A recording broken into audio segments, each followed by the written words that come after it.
This is a whale Japanese dimple core padlock. 9 pins, 3 different directions. Make sure the key still works. Sometimes if you pick these things and you turn the core too far, you can drop the wrong pins in the wrong holes, but I don't think this one will do that, because every time I've picked it, it turns and the shackle opens, but the key still works.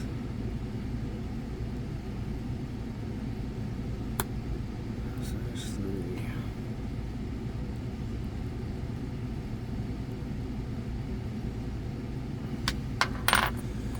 So now I'm going to switch to the number 3 from the Reaper set and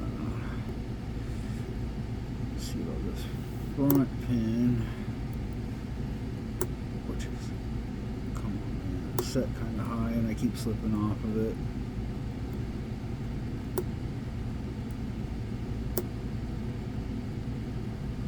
I still don't think I set it. I didn't.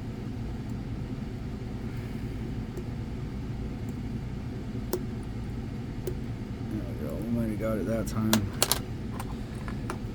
I probably have a little too much tension on it. I was slipping off of it. There we go. And then I had to go back to number 3 in the back. But that is the whale Japanese padlock.